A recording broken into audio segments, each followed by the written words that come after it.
Hello, what's up guys? It's Felix and today I'm back with another video. Fine, I know, it's been about a week. Well, anyway, today I'm going to be doing like first impressions or review, you could say, of the Battlefield 1 open beta.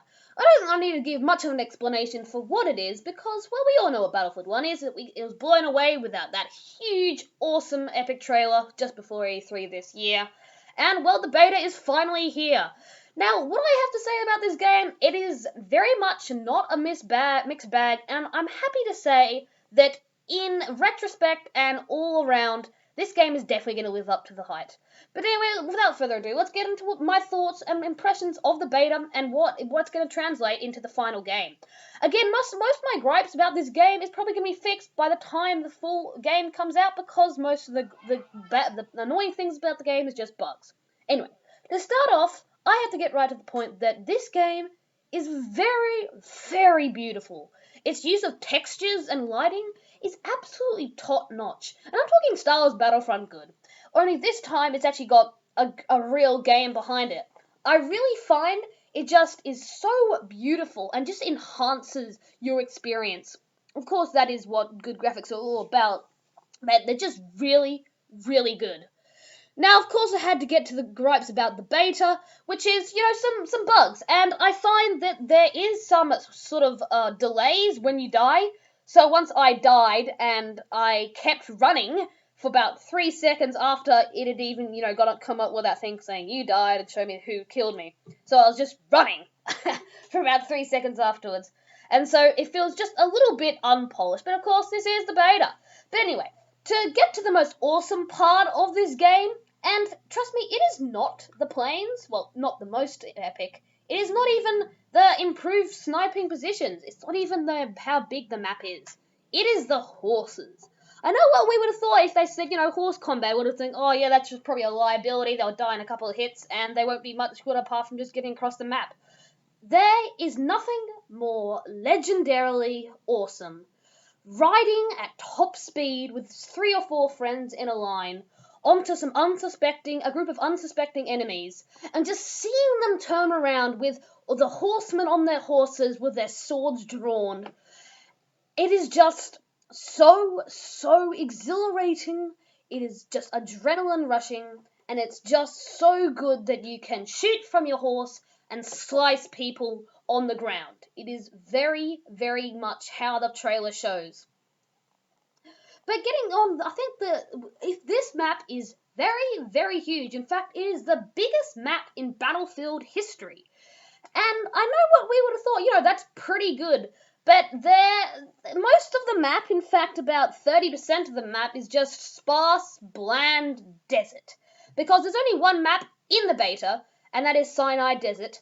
And it's pretty compact, or at least dense, except for about, 30% of it, because they just try and justify its size by making one control point in the 2 modes far off into the far south, justifying its size.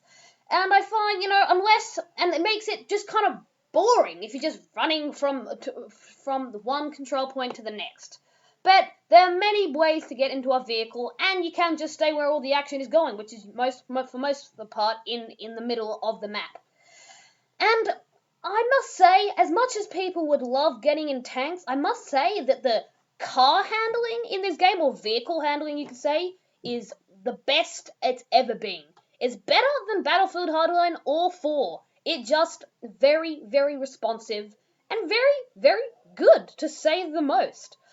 Now, a new thing that Battlefield 1 has added has kind of been like power-ups. Remember in Star Wars Battlefront how you could pick up a power-up and become Luke Skywalker or Darth Vader? Basically, you'd be pretty invincible for a large portion of the game. Well, in this case, it's been kind of implemented into this game where you can pick up minigun or flamethrower or this huge anti-air missile and you put on armor, basically just making you much more powerful than the rest of the players. And that's just a new thing that they've added.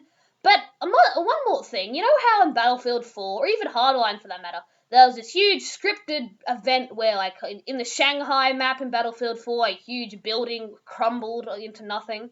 Well, Battlefield 1 has taken that to a completely different and much better level, where everything, and I mean everything, from walls to fences to even cliff faces and bridges, They're all fully destructible.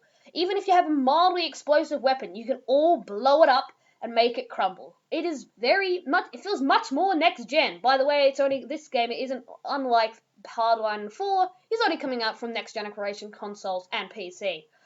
But there isn't much gripes to say about Battlefield 1, which is why I think this game is for sure gonna live up to the hype. For sure. I'm so glad that it's so well made, fun, responsive, and well polished for the most part. I'm very glad because DICE's latest game, Mirror's Edge Kados, was kind of a letdown for me, and they're definitely gonna make it up in the form of Battlefield 1.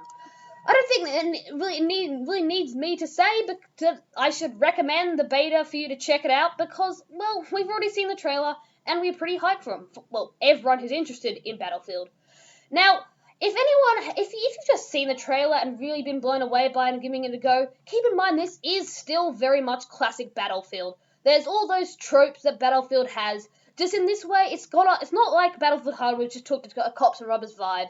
This is really a really big improvement, but at its core, it's still a Battlefield game. So keep that in mind if you're checking it out. Anyway, this video's ended. Have fun playing Battlefield 1. Needless to say, I recommend it.